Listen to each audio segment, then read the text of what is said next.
வணக்கம் ஜோதிட நண்பர்களே. ஏற்கனவே ராசியை பற்றின முழு விவரங்களையும் பார்த்தாச்சு. அதாவது ஒவ்வொரு ராசிக்குமே என்ன மாதிரியான குணாதிசயங்கள் இருக்கும், எந்த மாதிரியான வாழ்க்கை அமைப்பு இருக்கும், என்ன மாதிரியான உறவு முறைகள் இருக்கும் அப்படின்னு விளக்கமாகவே பார்த்தாச்சு. அதே போல் லக்ன விவரங்களையும் பார்த்தாச்சு. ராசி அமைப்பை போலவே லக்னத்திற்கும் ஒவ்வொரு விஷயங்களும் எப்படி இருக்கும் அப்படின்னு தனித்தனியாகவே சொல்லியிருக்கும். பார்க்காதவங்க டிஸ்கிரிப்ஷனில் லிங்க் இருக்கும், செக் பண்ணி பாருங்கள். இனி ராசி மற்றும் லக்னம் இது ரெண்டும் சேர்ந்த அமைப்பு எப்படி இருக்கும் அப்படிங்கிறத பற்றி பார்க்க போகிறோம். ஒரு குறிப்பிட்ட லக்னம் மற்றும் ராசியாக ஒரு மனிதருக்கு அமைந்து வரும் பொழுது அவங்களுக்கு என்ன மாதிரியான விஷயங்கள் இருக்கும் அப்படிங்கிறத பற்றி சில விளக்கங்களை ஜோதிடத்தில் பொதுவாக சொல்ல முடியும். இனி அந்த விஷயங்களை பற்றி தொடர்ச்சியாக பார்க்கலாம். பதிவை பார்க்கறதுக்கு முன்னாடி ஒரு சில விஷயங்களை கவனத்தில் வச்சுக்கோங்க. எப்பவும் சொல்லக்கூடிய விஷயங்கள் தான் இங்கு சொல்லக்கூடிய விஷயங்கள் முழுமையாக உங்களுக்கு பொருந்தணுங்கிற அவசியம் கிடையாது. ஏன்னா ஒரு மனிதனை பற்றி அவங்களுடைய சுய ஜாதகம் மட்டும்தான் முழுமையான விஷயங்களை சொல்ல முடியும். மற்ற விஷயங்கள் எல்லாமே ஒரு பொதுவான அமைப்பு கொண்டது தான். இங்கு சொல்லக்கூடிய விஷயங்களை நீங்கள் கிராஸ் பண்ணி வருவீங்க. உங்களுடைய வாழ்க்கையில் சில அனுபவங்களாகவும் உணர்வுபூர்வமான விஷயங்களாகவும் பெற முடியும். அதே போல் ராசி முக்கியமாக இல்லை லக்னம் முக்கியமாக அப்படின்னாலும் குழப்பிக்க வேண்டாம். ராசி லக்னம் அப்படிங்கிறதெல்லாம் பார்த்திங்கன்னா ஒரு சில ஐடென்டிட்டி மட்டும்தான். ஜோதிட பலன்கள் எடுக்கிறதுக்காக பொதுவாக தெரிஞ்சிக்க வேண்டிய சில விஷயங்கள் அவ்வளோதான். மற்றபடி 9 கிரகங்கள் 12 கட்டம் 27 நட்சத்திரங்கள் கொண்ட ஒரு அமைப்பு தான் நமக்கு முழுமையாக முக்கியம். அதுதான் ஒவ்வொரு செகண்டும் நமக்கு தேவையான எல்லா விஷயங்களையும் தீர்மானிக்கிறது. அதனால் ராசி முக்கியமாக இல்லை லக்னம் முக்கியமாக அப்படின்னாலும் குழப்பிக்காதீங்க. நம்ம யாருன்னு கேட்டால் நம்மளுடைய பேரை எப்படி ஒரு அடையாளமாக சொல்கிறோமோ அந்த மாதிரி தான் நம்மளுடைய சுய ஜாதகத்திற்கு அடையாளமாக இந்த ராசியும் லக்னமும் அமைந்து வருது. மற்றபடி இங்கே எல்லாமே முக்கியம் அப்படிங்கிறத மனசில் வச்சுக்கோங்க.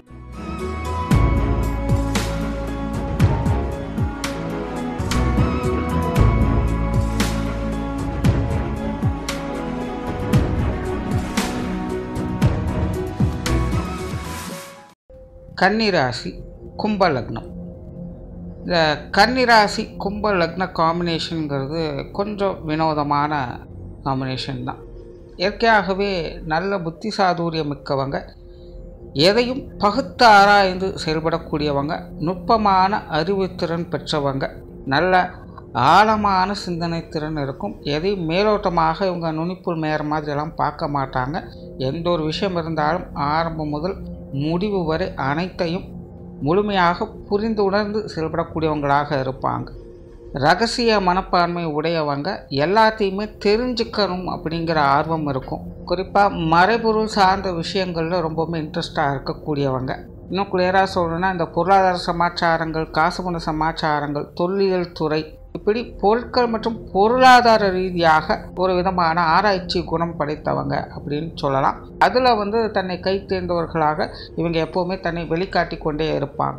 பட் இங்கே என்ன விஷயம் அப்படின்னா, கன்னிராசி கும்ப லக்னம் அப்படிங்கிறது அஷ்டாஷ்டவர்க்கமாக செயல்படும். அதாவது ராசிக்கு லக்னம் 6ஆம் இடமாக வரும், லக்னத்துக்கு ராசி 8ஆம் இடமாக வரும். ஸோ இந்த 6, 8 தொடர்புடைய விஷயங்கள் மாறி மாறி செயல்பட்டு இருக்கிறதுனால இயற்கையாகவே உங்களுடைய மனதுக்கும் புத்திக்கும் நிறைய வேறுபாடுகள் அப்படிங்கிறது இருக்கும். மனம் சொல்கிறது புத்தி ஏற்றுக்காது, புத்தி சொல்கிறது மனம் ஏற்றுக்காது. மனமானது எல்லாத்தையுமே மறைஞ்சிருக்க தான் பார்க்கும். தன்னை வெளிக்காட்டி கொள்ளவே அது நினைக்காது. தான் உண்டு தான் வேலை உண்டுன்னு இருக்கிறேன்னு தெரியாமல் அமைதியாக இருந்துட்டு போயிடும். என்னால் முடிஞ்சதை செஞ்சுட்டு சிறப்பாக இருக்கணும் அப்படின்னு தான் எதிர்பார்க்கும். ஆனால் இவங்களுடைய புத்தி பார்த்திங்கன்னா அதுக்கு அப்படியே ஆப்போசிட்டாக வேறு செய்யும். எல்லாத்துலேயுமே தன்னை எஸ்டாப்ளிஷ் பண்ணிக்கிட்டே இருப்பாங்க, தன்னை வெளிக்காட்டிக்கிட்டே இருப்பாங்க. அவங்ககிட்ட ரகசியம் அப்படிங்கிறது இருக்காது. எல்லாத்தையும் வெளிப்படையாக பேசுகிறேன் அப்படிங்கிற பேரில், எல்லாத்தையும் வெளிப்படையாக செய்கிறேன் அப்படிங்கிற பேரில் எதையோ செஞ்சு எதையோ சொல்லி இவங்க யதார்த்தமாக எதையோ ஒன்று சொல்ல அது வெளியில் வேறு விதமாக ஸ்ப்ரெட் ஆகன்னு பல விஷயங்கள் ஏருக்கு மாறாகத்தான் இவங்களோட லைஃப்பில் மாறி மாறி போய்கிட்டே இருக்கும். அது இவங்களை அறியாமலே அது தானாகவே நடக்கக்கூடிய விஷயங்கள் தான். அதே போல் ஏட்டுச்சுரக்காய் கூட்டு குதவாது அப்படின்னு ஒரு பழமொழி இருக்கும். என்ன தான் படித்திருந்தாலும் அதில் பல பட்டங்கள் பெற்றிருந்தாலும் ப்ராக்டிக்கல் லைஃப்னு வரும்போது அது வேறு தான். அந்த நிலை தான் இவங்களுக்கும். கிட்டத்தட்ட என்ன தான் அறிவு விஷயங்கள் இருந்தாலும் பல விஷயங்களை நுணுக்கமான வகையிலே இவங்க தெரிஞ்சு வச்சிருந்தாலும் அதை செயல்படுத்தணும்னு வரும்பொழுது பல தடுமாற்றங்களை பெறக்கூடிய நிலைகள் இவங்களுக்கு இயல்பாகவே உண்டு. அறிவு ஞானம் இருக்கும், படித்தலோ இல்லை படிக்காமலோ அது எப்படி வேணாலும் இருக்கலாம். இந்த காம்பினேஷனை பொறுத்த வரைக்கும் படித்த மேதைகளும் இருப்பாங்க, படிக்காத மேதைகளும் இருப்பாங்க. ஏன்னா இவங்களுக்கு வந்து அறிவு கூர்மை அதிகம். ஏதோ ஒரு வகையில் எந்த ஒரு விஷயமாக இருந்தாலும் எந்த ஒரு காரியமாக இருந்தாலும் நுட்பமான வகையில் முதற்கொண்டு அனைத்துமே முழுமையாக தெரிஞ்சு வச்சுருப்பாங்க. ஆனால் அதை தனக்குன்னு செயல்படுத்திக்கணும்னு வரும்பொழுது பலவித பிரச்சனைகள் அவங்களுக்கு ஏற்படும். காலம் நினைக்கிறது ஒன்று நடக்கிறது ஒன்றாகவே இருக்கும். கொஞ்சம் பய உணர்வு இருக்கக்கூடியவங்க தான். சந்தேக மனப்பான்மை, பல கேள்விகள் அப்படிங்கிறது மனசுக்குள்ளே ஓடிக்கிட்டே இருக்கும். இப்படி ஏதோ ஒரு ஆழ்ந்த சிந்தனைகளுக்குள்ளே அடிக்கடி மூழ்கி இருப்பாங்க. ஏன் தனக்கு மட்டும் இப்படி இருக்குது, ஏன் தண்டனை மட்டும் இப்படி இருக்குது. ஆனால் அதே நேரம் இவங்களுடைய புத்தியானது எப்போவுமே எக்ஸ்ப்ரெஸ் பண்ணுறதுலேயே குறியாக இருக்கும். தன்னை வெளிக்காட்டிக்கவே நினைப்பாங்க. அதனால் இவங்களால் வந்து தன்னுடைய பயத்தை வெளிக்காட்டிக்க முடியாது. தன்னை வந்து பெரிய தைரியசாலிகள் போலவே தனக்கு எல்லாம் தெரியும் அப்படிங்கிற மாதிரி போர்ட்ரேட் பண்ணிகிட்டு இருப்பாங்க.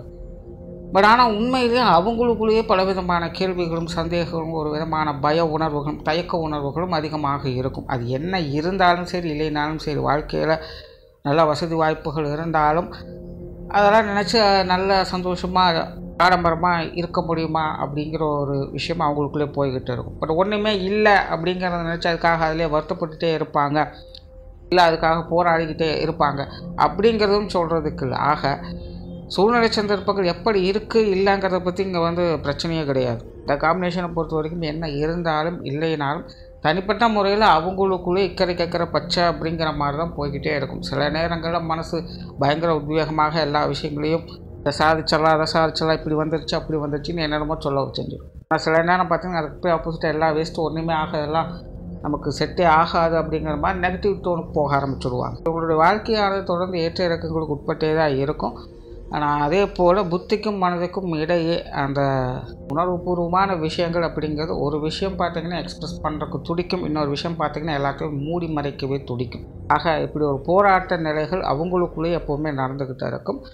நார்மலாகவே பார்த்திங்கன்னா இவங்களுக்கு இந்த பொருளாதார வாழ்க்கை அப்படிங்கிறது கொஞ்சம் சிரமத்தை தான் கொடுக்குது. காசு பட சமாச்சாரங்கள், கொடுக்கல் வாங்கல் விஷயங்கள், கடன் சம்மந்தப்பட்ட பிரச்சனைகள், ஆடம்பர பொருட்கள் சம்மந்தப்பட்ட விஷயம், இதெல்லாம் இது சார்ந்த ஞானமும் அறிவும் அவங்களுக்கு அளப்பெரிய அளவில் இருக்கும். இது வந்து மற்றவங்களுக்கு உதவிகரமாக பயன்படக்கூடிய வகையில் அது செயல்படுமே அல்லாமல் இவங்களுக்குன்னு வரும்போது இந்த பொருளாதார நிலைகளில் பொருட்கள் சார்ந்த விஷயங்களில் சில சங்கடங்களை அதிகமாக பார்க்க வேண்டியதாக இருக்குது. சும்மா சொல்கிறேன், இந்த கன்னிராசி கும்பலக்னம் காம்பினேஷன் அப்படிங்கிறது புற வாழ்க்கை சார்ந்த விஷயங்களில் அதிக ஈடுபாடுகளை காட்டுவாங்க. பட் வந்து அவங்களுக்குன்னு தனிப்பட்ட முறையில் செயல்படும் பொழுது அதற்காக போராடி கொண்டே இருப்பாங்க. இவங்களுக்கு வந்து எல்லா விஷயங்களும் தெரியும், புரியும். ஆனால் காரியம் அப்படின்னு வரும்போது கொஞ்சம் தடுமாற்றம் அப்படிங்கிறது உங்களோட வாழ்க்கையில் இருந்துக்கிட்டே இருக்கும். ஸோ சுய ஜாதக ரீதியாக கிரக அமைப்புகள் சாதகமாக இருக்கும் பட்சத்தில் இந்த மாதிரியான சிக்கல்கள் இருந்தாலும் கூட அவங்களுடைய வாழ்க்கை நிலை கொஞ்சம் ஸ்டெபிலைஸ் ஆகிடும். எப்படியோ வாழ்க்கையில் ஏதோ ஒரு நிலையை பிடிச்சி முன்னேறிடுவாங்க. உங்களுடைய தேவைகள் பூர்த்தியாகும். கஷ்ட நஷ்டங்கள் ஆரம்பத்தில் இருக்கும், பிற்காலத்திலேயாவது ஒரு நல்ல நிலையை எட்டி பார்க்கக்கூடிய அமைப்புகள் அவங்களுக்கு உருவாயிடும். பட் அதுவே சுய ஜாதக ரீதியாகவும் அவங்களுக்கு கிரகங்கள் சரியாக சப்போர்ட் பண்ணலை அப்படிங்கிற பட்சத்தில் இந்த போராட்ட அமைப்புகள் அப்படிங்கிறது எப்போவுமே இருந்துக்கிட்டே இருக்கும். இவங்க வந்து ஒரு நிலையை எட்டி பிடிக்கிறாங்க பிடிக்கலை அப்படிங்கிறத பற்றி பிரச்சனை கிடையாது. அது பிடிச்சாலும் சரி பிடிக்கலினாலும் சரி வாழ்க்கை முழுவதுமே பார்த்திங்கன்னா இந்த போராட்ட நிலைகள் அப்படிங்கிறது இருந்துக்கிட்டு தான் இருக்கும். இருக்குது இல்லைங்கிறத பற்றி இங்கே எந்த ஒரு விஷயமே கிடையாது. ஆனால் இவங்களுக்கு அதனால் சாட்டிஸ்ஃபை ஆகுதா அப்படிங்கிறதான் இங்கே யோசிக்க வேண்டியதாக இருக்கும். பட் அந்த நிலையை பார்க்க முடியாது. ஸோ வாழ்க்கை முழுவதுமே ஒரு போராட்டத்துக்குள்ளேயே இருந்துக்கிட்டு இருப்பாங்க. இருந்தாலும் சரி இல்லைனாலும் சரி இந்த நிம்மதி சந்தோஷம் துக்கம் போன்ற விஷயங்கள் கூட இருக்காது. அது என்னமோ போய்கிட்டு இருக்குது அப்படிங்கிற மாதிரி போக ஆரம்பிச்சுடுவாங்க. ஆனால் அவங்கள பொறுத்த வரைக்கும் அப்படி இருக்கிறது தான் அவங்களுக்கு கொஞ்சம் சந்தோஷத்தின் நிம்மதியும் கொடுக்கும். ஆனால் மற்றவங்களுடைய பார்வைக்கு இது ஏடாகூடமாக தெரிஞ்சால் கூட தனிப்பட்ட முறையில் அவங்களுடைய நிலையிலேருந்து பார்க்கும்போது அதுதான் அவங்களுக்கு கொஞ்சம் சாட்டிஸ்ஃபை கொடுக்குது. இவங்களை பொறுத்த வரைக்கும் இவங்களோட மூளைக்கு ஏதாவது வேலை கொடுத்துக்கிட்டே இருக்கும். காரியம் நடக்குதா இல்லைங்க ரெண்டாவது பிரச்சனை. மைண்டு ஃப்ரீயாக இருந்துச்சு எம்டியாக இருந்துச்சு அப்படின்னா அவங்களால வந்து ஸ்டெபிலைஸ் பண்ணிக்க முடியாது. அதனால் ஏதோ ஒரு பிரச்சனையோ ஏதோ ஒரு சந்தோஷமோ ஏதோ ஒரு நல்லது கெட்டதோ உள்ளுக்குள்ளே ஓடிக்கிட்டே இருக்க வைக்கணும். ஏன்னா இவங்களால் வந்து ஸ்டெபிலைஸ் பண்ணிக்கவோ தாக்கு பிடிக்கவோ முடியாது. அதுக்காகவே ஏதோ ஒரு விஷயங்களுக்குள்ள தானாகவே தங்களை ஈடுபடுத்தி கொண்டே இருப்பாங்க, யோசனைகள்லேயே இருப்பாங்க. இதெல்லாம் வந்து சரியா தவறா அப்படிங்கிறதெல்லாம் பார்க்க முடியாது. கால சூழ்நிலைகள் அதுக்கு தகுந்த நிலைகள் தான் அது சரி தவறு அப்படிங்கிறத நிர்ணயம் பண்ணும். ஸோ அதற்கு ஏற்ற மாதிரியான சூழ்நிலைகளில் இவங்க இருந்துட்டாங்க அப்படின்னா உங்களுக்கு பெருசாக பாதிப்புகள் கொடுக்கறதில்ல. பட் இல்லாத இடத்துல போய் ஆகாத இடத்துல போய் இருந்து அவங்க அந்த மாதிரியான சூழல்களை மாட்டிக்கும் போது அது பிரச்சனைகளாகவே இருக்கும். ஸோ அங்கே தான் வந்து இந்த சுய ஜாதக ரீதியாக கிரக அமைப்புகள் நல்லபடியாக இருக்கும் பட்சத்தில் அந்த மாதிரி ஒரு சாதகமான சூழ்நிலைகளில் அவங்க இருக்கக்கூடிய அமைப்புகளை இது ஏற்படுத்தி கொடுக்கும். கிரக அமைப்புகள் சேரல அப்படின்னா தேவையில்லாத இடங்களில் போய் தேவையில்லாத விஷயங்களை பேசியோ செஞ்சோ சங்கடங்களை பார்த்துக்கிட்டே இருக்க வேண்டிய சூழ்நிலைகளை அது கொடுத்துக்கிட்டு இருக்கும். ஸோ இதுக்கு தான் வந்து கிரக அமைப்புகள் அந்த சுய ஜாதகத்தில் கவனமாக பார்க்க வேண்டியதாக இருக்கும். ஸோ சிம்பிளாக ஜென்ரலாக சொன்னால் இவங்க நல்ல ஞானம் பெற்றவங்க, அறிவு கூர்மை நிறைந்தவங்க, நல்ல வசீகரமான ஆட்களும் கூட, தொலைநோக்கு சிந்தனை அதிகம் உடையவங்க, எதிர்காலம் குறித்து பல திட்டங்களை வகுத்து செயல்படக்கூடியவங்க, சைக்கலாஜிக்கல் ரீதியாக எல்லாத்தையுமே அனலைஸ் பண்ணி செயல்படக்கூடியவங்க. பட் ப்ராக்டிக்கல் லைஃப்னு வரும்போது அதை இம்ப்ளிமெண்ட் பண்ணுறதுல ரொம்ப ஸ்ட்ரகிள் அப்படிங்கிறது உங்களுக்கு இருக்கும். உங்களோட பேச்சுவார்த்தைகள் கொஞ்சம் கலகலப்பாகவே இருக்கும், நக்கல் நையாண்டி திறமையோடு பேசக்கூடிய குணம் இருக்கும், குதர்க்கமான பேச்சுவார்த்தைகள் உடையவங்க அப்படின்னு கூட சொல்லலாம். பட் இருந்தாலும் அதிகம் பேசுகிறது உங்களுக்கு சுத்தமாக பிடிக்காது. இதே போல் தீவிரமான முயற்சி உடையவங்க, அதாவது கடினமான முயற்சிகள் அப்படின்னு காட்டிலும் ஒரு தீவிரத்தன்மை இருக்கும். எடுத்த விஷயத்தை அதில் ஆதாயம் இருக்கா இல்லையா அப்படிங்கிறத விட எடுத்த விஷயத்தை முடிச்சிடணும் அப்படிங்கிற தீவிரத்தன்மையோடு செயல்படக்கூடிய நிலை உங்களுக்கு உண்டு. சுற்றுச்சூழல் வாகன ரீதியான விஷயங்களில் பிரியம் உடையவங்க, பெரும்பான்மை இவங்க வந்து கொஞ்சம் தனிமை விரும்பிகளாகவும் இருப்பாங்க. அதனால் சொந்த இடத்தை அல்லது சொந்த ஊரை விட்டு அடிக்கடி வெளியில் போகக்கூடிய நிலைகள் என்பது உங்களுக்கு உண்டு. கிட்டத்தட்ட இவங்களும் ஒரு அயலான் மாதிரி தான், சொந்த பந்தங்களுக்கு உட்படாதவங்க, அந்நியத்தோடு அதிக தொடர்புடையவங்கன்னு சொல்லலாம். இப்படி இந்த சுற்றுச்சூழல் வாகன ரீதியான விஷயங்கள் கூட கிட்டத்தட்ட அப்படி தான் அவங்களுக்கு இருக்கும். சொந்த இடங்களில் சொந்த ஊரில் பெருசும் அமையறதில்லை, வெளி இடங்களில் அவங்களுக்கு பெரும்பாலும் அமையும். பொது விஷயங்கள் காரியங்களில் அளவான ஈடுபாடுகளை காட்டக்கூடியவங்க. ஆகவே இவங்களுக்கும் மற்றவங்களுக்கும் கொஞ்சம் கான்ட்ரவர்சியான விஷயங்கள் அதிகமாகவே இருக்கும். பெரும்பாலும் இவங்களுக்கு எதிர்கருத்துக்கள் மாற்று கருத்துக்கள் உடையவங்க தான் இவங்களை சுற்றி இருப்பாங்க. ஆனால் மற்ற மனிதர்கள் தொடர்புடைய விஷயங்கள், வெளி விஷயங்கள், காரியங்கள் ஒரு அளவான ஈடுபாடுகளையே காட்டி வருவாங்க. ஆன்மீக விஷயங்களில் ஈடுபாடுகள் இருக்கும். ஆன்மீக விஷயங்கள் அப்படின்னாலும் அதிலும் நுட்பத்தை தேடி போகக்கூடியவங்க. இந்த பாரம்பரியமான விஷயங்கள், வழக்கமான விஷயங்கள், மித்தாலஜி சம்மந்தப்பட்ட விஷயங்கள் இதெல்லாம் உங்களுக்கு செட் ஆகாது. இருந்தாலும் ப்ராக்டிக்கலாக இருக்கணும், கிளியராக இருக்கணும், புரிகிற மாதிரி இருக்கணும். அதான் ஆன்மீகத்தையும் அறிவியலும் ஒன்றாக பார்க்கக்கூடியவங்களாக இருப்பாங்க. யோக சாதனாக்கள் போன்ற அமைப்புகள், சித்தர் வழிபாடுகள், இந்த மாதிரியான விஷயங்கள் ஆர்வமுடையவங்களாக இருப்பாங்க. ஜெனரலாகவே இந்த ஆன்மீக விஷயங்களில் நம்பிக்கை உடையவங்க. பட் அது சார்ந்த காரியங்கள் ஈடுபடுறது கொஞ்சம் லேக் ஆகும். வழக்கமான விஷயங்களை பார்க்க முடியாது. இப்போ காரியங்கள் மற்றும் செயல்பாடுகள்னு வரும்போது எப்போவுமே கொஞ்சம் லாப ஆதாய நோக்கத்தோடு தான் செயல்படுவாங்க. தனக்கு என்ன ஆதாயம் இருக்குது, தனக்கு ஏதாவது பிரயோஜனம் இருக்கா அப்படின்னு தெரிஞ்சதுக்கப்புறம் தான் காரியத்தில் இறங்குவாங்க. இல்லை அப்படின்னா அந்த காரியத்தில் இறங்க மாட்டாங்க. அதனால் இந்த ஆகாவளி வேலைகள், வெட்டி வேலைகள் செய்கிறதுலாம் இவங்களுக்கு சுத்தமாக பிடிக்காது. குடும்ப வாழ்க்கையை பொறுத்தவரைக்கும் கொஞ்சம் சாதகமான அமைப்புகள் தான். குடும்பத்துக்குள்ளே மகிழ்ச்சி தரக்கூடிய விஷயங்களை பார்க்க முடியும். ஜென்ரலாக தனிப்பட்ட முறையில் பார்க்கும்போது உங்கள் குடும்ப வாழ்க்கையில் இன்ட்ரெஸ்ட் எடுக்கக்கூடியவங்க அல்ல. பக்கம் இருக்குது, நானும் இருந்துக்கிட்டு இருக்கேன் அப்படிங்கிற மாதிரி கடமைச்சு பணம் எதிர்பாராத அப்படிங்கிற நிலைகளுக்குள்ள தான் அது போய்கிட்டு இருக்கும். அதே போல் இவங்களுக்கு வந்து இந்த குடும்ப வாழ்க்கை அப்படிங்கிறது திருமணம் வரைக்கும் தன்னுடைய சொந்த குடும்பத்தை சார்ந்த விஷயங்களில் எப்படியோ சமாளித்து போயிட்டு இருப்பாங்க. நல்ல கலகலப்பான தன்மைகள்லாம் இருக்கும். பட் இன்ட்ரெஸ்ட் காட்ட மாட்டாங்களே தவிர அது அப்படியே போய்கிட்டு இருக்கும். பட் திருமணத்துக்கு பிறகு நடக்கக்கூடிய விஷயங்கள், குடும்ப சமாச்சாரங்களில் ஈடுபாடுகளை அதிகம் காட்ட ஆரம்பிச்சிடுவாங்க. அதுக்கப்புறம் தான் குடும்ப வாழ்க்கைனா என்ன, உறவுகள்னால் என்ன அப்படிங்கிறது புரிஞ்சக்கூடிய சூழ்நிலைகள் இவங்களுக்கு ஏற்படும். ஸோ இவங்களுக்கு வந்து ஜென்ரலாகவே இந்த திருமணத்துக்கு முன்பு, திருமணத்துக்கு பின்பு அப்படின்னு இந்த குடும்ப வாழ்க்கையை பிரிச்சுக்கலாம். நிறைய மாறுபாடுகள், வேறுபாடுகள்லாம் அதுக்கப்புறம் தான் இவங்களுக்கு புரியவும் ஆரம்பிக்கும். நார்மலாகவே இவங்க வந்து பிறந்த வீட்டை காட்டிலும் புகுந்த வீட்டு பெருமை பேசக்கூடியவங்களாக தான் இருப்பாங்க. பட் இங்கே ஒரு முக்கியமான விஷயம், சுய ஜாதக ரீதியாக கிரகங்கள் நல்லபடியாக இருக்கும் பட்சத்தில் இந்த அமைப்புகள் வந்து ஒருவேளை கிரக அமைப்புகள் சரியில்லை அப்படின்னா புகுந்த வீடு போனாலும் அங்கேயும் இம்சைகள் தான். என்னதான் கூட்டு குடும்ப பெருமை பேசினாலும் கூட சில ஜாதகங்களுக்கு தனி கொடுத்தனம் தான் பெஸ்ட்டு. ஸோ கிட்டத்தட்ட அந்த மாதிரி தான் இந்த ஜாதக அமைப்புகள், அதாவது இந்த லக்ன ராசி காம்பினேஷன்ஸ் கூட்டு குடும்பமாக இல்லாமல் கொஞ்சம் தனிச்சிருக்கிறது இவங்களுக்கு கொஞ்சம் பெஸ்ட்டாக இருக்கும். பெற்றோர்கள் சம்மந்தப்பட்ட விஷயங்கள் கொஞ்சம் சாதகமான அமைப்புகள் தான். அதாவது இதுவும் பார்த்திங்கன்னா கடமைச்சு பணம் எதிர்பாராத நிலை, அந்தந்த வயது நிலைகளுக்கு ஏற்ப பெற்றோருடைய அரவணைப்பு, இவங்க பெற்றோர்களுக்காக செய்யக்கூடிய விஷயங்கள் எல்லாமே போய்கிட்டு இருக்கும். அவ்வளோதான். பெரும்பாலுமே உங்களுடைய பெற்றோர்கள் பாசத்திற்காக இயங்கக்கூடியவங்களாக இருப்பாங்க. குறிப்பாக உங்களுடைய அம்மாவுடைய விஷயங்கள் எடுத்திங்கன்னா அன்பு, பாசம், நேசம் போன்ற விஷயங்களுக்கு அளவுக்கு இருந்து அக்கறை காட்டக்கூடியவங்களாக இருப்பாங்க. ஒரு எதிர்பார்ப்பு இது சார்ந்த விஷயங்கள் உங்களுக்கு உண்டு அப்படின்னு சொல்லலாம். பட் அது உங்களுக்கு கிடைக்குதா கிடைக்கல அப்படிங்கிறது தான் இங்கே சிக்கல். அதே போல் இவங்களுடைய தந்தையை பொறுத்த வரைக்கும் வெளி விஷயங்கள், காரியங்கள் அதிக ஆர்வம் செலுத்துவாங்க. அவங்களோட தந்தையை பொறுத்த வரைக்கும் உறவுக்காரங்க சம்மந்தப்பட்ட விஷயங்கள் அதிக ஈடுபாடுகளை காட்டுவாங்க. அவங்க முன்னாடி தான் எப்படியும் ஒரு செல்வாக்கான நிலைகள் இருந்தே ஆகணும் அப்படிங்கிற கொஞ்சம் பிடிவாதத்தோடு இருப்பாங்க. பட் எப்படி இருந்தாலும் பெற்றோர்கள் தனிப்பட்ட முறையில் கொஞ்சம் ஜோவியலான ஆட்கள் தான் அப்படின்னு சொல்லலாம். உடன்பிறப்பு சார்ந்த விஷயங்கள் இது ஓரளவுக்கு கொஞ்சம் சாதகமாக இருக்கும். பொதுவாகவே ராசி லக்ன அடிப்படையில் கொஞ்சம் வித்தியாசமாக, அதாவது ராசி ரீதியாக உடன்பிறப்புகள் ஒத்துப்போம். பட் லக்ன ரீதியாக பார்க்கும்போது உடன்பிறப்புகள் கொஞ்சம் பட்டுப்படாமல் தான் இருக்கும். அதனால் உடன்பிறப்புகள் அப்படிங்கும்போது இளம் வயது வரைக்கும் ஒரு அளவுக்கு எல்லாத்தையும் அனுசரித்து போய்க்கலாம். பட் அதற்கு மேலே அவங்கவுங்களுக்கும் குடும்பம் குழந்தைகள் வரும்பொழுது இந்த உடன்பிறப்புகளுடைய சப்போர்ட் இருக்குமா அப்படிங்கிறது கேள்விக்குறியாகத்தான் இருக்கும். அதெல்லாம் சூழ்நிலைக்கு தகுந்த மாதிரி அனுசரித்து போய்க்கிறது நல்லது. திருமண வாழ்க்கை கணவன் மனைவி உறவுகளை பொறுத்த வரைக்கும் இது கொஞ்சம் ஒரு வினோதமான அமைப்புகளை தான் செயல்படும். அதாவது இங்கே காரியங்கள் வகையில் சாதகமான அமைப்புகளை பார்த்துருவாங்க. மனம் புத்தி அப்படிங்கிறது இங்கே வேலை செய்யாது. இது எப்படி கிளியராக சொல்கிறதுன்னு தெரியல, கொஞ்சம் குழப்பமாகத்தான் இருக்கும். எதிர்பார்த்த மாதிரி இந்த திருமண அமைப்புகள் அப்படிங்கிறது அமைஞ்சிடும். வாழ்க்கை துணையானவங்க எல்லாமே கிடைக்க பெற்றுடுவாங்க. உண்டான அந்த காரியங்கள்லாம் எப்படி ஏதோ ஒரு வகையில் கைகூடிடும், எந்த ஒரு தடைகளும் இருக்காது. மற்ற எல்லா விஷயத்துலையுமே புத்தி அதிகம் யூஸ் பண்ணக்கூடியவங்க, இன்டெலிஜென்ட்டாக யோசிக்கக்கூடியவங்க இந்த திருமண வாழ்க்கை அப்படின்னு வரும்போது மட்டும் எதையுமே யோசிக்க மாட்டாங்க. கண்மூடித்தனமாகவே எல்லா விஷயங்களும் செயல்படுவாங்க. இதனால் திருமண வாழ்க்கைக்கு பிறகு ஒரு கான்ட்ரவர்சியான லைஃப் ஸ்டைல் அப்படிங்கிறது உங்களுக்கு உருவாயிடும். திருமண வாழ்க்கைக்கு முன்னாடி உங்களுடைய வாழ்க்கை நிலை ஒரு மாதிரி இருக்கும். திருமணத்துக்கு பிறகு உங்களுடைய வாழ்க்கை நிலை முற்றிலுமே மாறுபட்டதாகத்தான் இருக்கும். இதெல்லாம் பார்த்திங்கன்னா திருமணமானதுக்கப்புறம் அப்படியே அவங்க மாறிட்டாங்க அப்படின்னு சொல்லுவாங்க. ஸோ அந்த மாதிரியான நிலைகளை அவங்களுக்கு அதிகம் உண்டு. இது அவங்க தெரிஞ்சு செய்கிறது கிடையாது, அவங்களோட சூழ்நிலைகளே அப்படி தானாகவே மாற ஆரம்பிச்சிடும். மாதிரி சில கான்ட்ரவர்சியான பேச்சுவார்த்தைகளை வெளியிடங்களில் கண்டுக்காமல் இருக்க வேண்டியது அவசியமாக இருக்கும். மற்றபடி திருமண வாழ்க்கை அப்படிங்கிறது உங்களுக்கு அமைப்புகள் சாதகமாக இருக்குது. கணவன் மனைவி உறவுகளுக்குள்ளேயும் இந்த கான்ட்ரவர்சி தன்மைகள் அப்படின்னு நிச்சயமாக இருக்கும். வீட்டுக்கு வீடு வாசப்படிங்கிற மாதிரி முன்ன பின்ன நல்லதும் கெட்டதும் மாறி மாறி நடந்துக்கிட்டே தான் இருக்கும். பட் பெருசாக அஃபெக்ட் ஆகிறது கிடையாது. ஒருத்தருக்கு ஒருத்தர் அனுசரித்து போய்க்குவாங்க. பெரும்பாலும் இவங்களுக்கு அமையக்கூடிய வாழ்க்கை துணை அவங்களுடைய குடும்ப விஷயம் காரியங்களில் ரொம்பவுமே தீவிரத்தன்மை உடையவங்களாக இருப்பாங்க. தன்னுடைய பர்சனல் விஷயங்களுக்கு அதிக முக்கியத்துவம் கொடுக்கக்கூடியவங்களாக இருப்பாங்க. அதாவது இவங்க ஆணாக இருந்தாலும் சரி பெண்ணாக இருந்தாலும் சரி வாழ்க்கை துணைக்கு கட்டுப்பட்டவங்களாக இவங்க மாற ஆரம்பிச்சிடுவாங்க.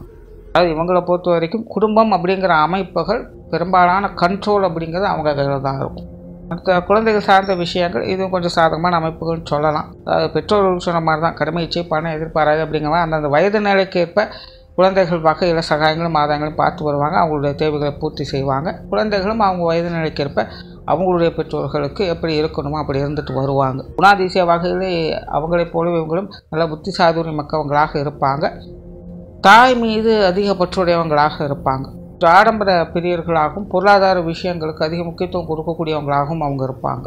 ஸோ அவங்களுடைய குழந்தைகள் அவங்களுடைய வயது நிலைக்கேற்ப அவங்களுடைய விஷயங்கள் அவங்க கரெக்டாக இருந்துப்பாங்க. உற்றார் உறவினர்கள் நண்பர்கள் சார்ந்த விஷயங்கள் எல்லாமே கொஞ்சம் அளவான அமைப்புகள் தான். சூழ்நிலைக்கு தகுந்த மாதிரி தான் திடீர்னு சேருவாங்க, திடீர்னு காணாமல் போயிடுவாங்க. குறிப்பாக இந்த நண்பர்களுடைய சேர்க்கைகள் அவங்களுக்கு பெருசாக ஒத்து வரதில்லை அப்படின்னு தான் சொல்லணும். இந்த ராசி லக்ன காம்பினேஷனை பொறுத்த வரைக்கும் இங்கே சரி தவறு நல்லது கெட்டது உண்மை போய் இப்படின்னா பாகுபாடு பிரிக்கவே முடியாது.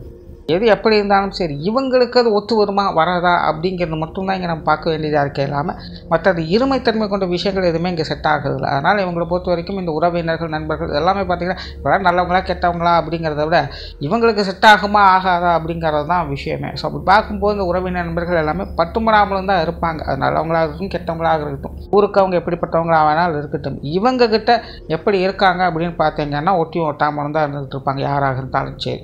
அடுத்த தொழில் வேலை உத்தியோகம் சார்ந்த விஷயங்கள் நார்மலாகவே பார்த்திங்கன்னா இவங்களுக்கு இந்த வேலை சம்மந்தப்பட்ட விஷயங்கள் அதிக ஈடுபாடுகளை காட்டக்கூடியவங்க. ஏன்னா ஆரம்பத்தில் சொன்னால் இவங்க இந்த பொருளாதாரம் சார்ந்த விஷயங்கள் பொருள் சம்மந்தப்பட்ட விஷயங்களில் அதிக ஈடுபாடுகளை காட்டக்கூடியவங்க. அது சார்ந்த விஷயங்கள் ரொம்ப முனைப்பான சிந்தனை ஆற்றல் கொண்டவங்க. இதெல்லாமே எப்படியோ ஏதோ ஒரு தொழில் ரீதியாக வேலை ரீதியாக கனெக்ட் பண்ண ஆரம்பிச்சுடுவாங்க. ஏதோ ஒரு நிலையில் தன்னை எஸ்டாப்ளிஷ் பண்ணிக்கணும் அப்படின்னு ரொம்பவுமே தீவிரமாக இருப்பாங்க. ஆரம்பத்தில் சொன்னது தான் எல்லாமே யோசனைகள் அப்படிங்கிற வரைக்கும் ஓகே, மைண்டுக்குள்ளே எல்லாமே கரெக்டாக தான் இருக்குது. பட் காரியம் அப்படின்னு வரும்போது மட்டும் தடுமாற்றங்கள் இங்கே தவிர்க்க முடியாதாகவே இருக்குது. ஸோ அப்படி தான் உங்களுடைய தொழில் வேலை உத்தியோக ரீதியாக எப்படியோ ஏதோ ஒரு வேலையில் ஜாயின் பண்ணிடுவாங்க, ஏதோ ஒரு தொழில் செய்ய ஆரம்பிச்சிடுவாங்க, அது ஏதோ 4 காசு பார்த்துக்கிட்டு இருப்பாங்க. ஆனால் அவங்க போட்ட பிளானுக்கும் அங்கே எக்ஸிக்யூட் ஆகக்கூடிய விஷயங்களுக்கும் நிறைய டிஃப்ரென்ஸ் இருக்கும். அதாவது கரெக்டாக தான் போய்கிட்டு இருக்கும், அவங்க நினச்ச மாதிரி தான் அங்கே வேலை நடந்துக்கிட்டு இருக்குது. ஆனால் அதனுடைய அவுட்புட் பார்த்திங்கன்னா அந்த மாதிரி இருக்கிறதே இல்லை. அவங்க நினச்ச விஷயத்துக்கும் அதுக்கும் எட்டாக்கணியாகத்தான் இருந்துக்கிட்டு இருக்கும். எப்படியும் எல்லாம் ஓடிக்கிட்டு இருக்குது அப்படிங்கிறது தான் அங்கே பார்க்க முடியுமே இல்லாமல் திடீர்னு ஒரு பெரிய வளர்ச்சி அசுர வளர்ச்சி அப்படிங்கிறதெல்லாம் பார்க்க முடியாது. இவங்களை பொறுத்த வரைக்கும் சிறுதுளி பெருவெள்ளம் அப்படிங்கிறதான் கான்செப்டே. இந்த பொருளாதார நிலைகளை தொழில் வேலை உத்தியோக ரீதியாக நல்ல வளர்ச்சியை பார்க்கணும் அப்படின்னா படிப்படியாக ஸ்டெப் பை ஸ்டெப்பாக ஒவ்வொரு விஷயமாக நுணுக்கமாக இருந்து பொறுமையாக தான் மேலே வர முடியுமே இல்லாமல் ஒரே நாளில் ஓவர் நைட்டில் பெருசாகிறது அப்படிங்கிறதெல்லாம் இவங்க எதிர்பார்க்க முடியாது. அந்த அளவுக்கு பக்குவம் அமைதியாகவும் இருந்து காரியம் சாதிக்க வேண்டியதாக இருக்கும். ஓவராலாக இந்த கன்னிராசி கும்ப லக்னம் அப்படிங்கிறது கொஞ்சம் வினோதமான லைஃப் ஸ்டைல் தான். வாழ்க்கையிலும் சரி புற வாழ்க்கையிலும் சரி இப்படி தான் அப்படின்னு அனலைஸ் பண்ணி செயல்படுறதுல அப்படியே முழுமையாக இருக்குன்னு சொல்லவே முடியாது. சீசா பழக மாதிரி வாழ்க்கை மேலே கீழே போய்கிட்டே இருக்கும். ஒரு நல்ல விஷயம், புத்தி சாதுரியம் அறிவு கூர்மை இவங்களுக்கு இயற்கையாகவே ஒன்று. மற்றவங்க சொல்லி தான் அவங்க அதை புரிஞ்சுக்கணுங்கிறது கிடையாது, அவங்களுக்கே எல்லாம் புரியும். ஸோ அந்த புத்தியை வைத்து படித்து கொள்ளக்கூடியவங்களாக இருப்பாங்க. நன்றி, வணக்கம், வாழ்க வளமுடன்.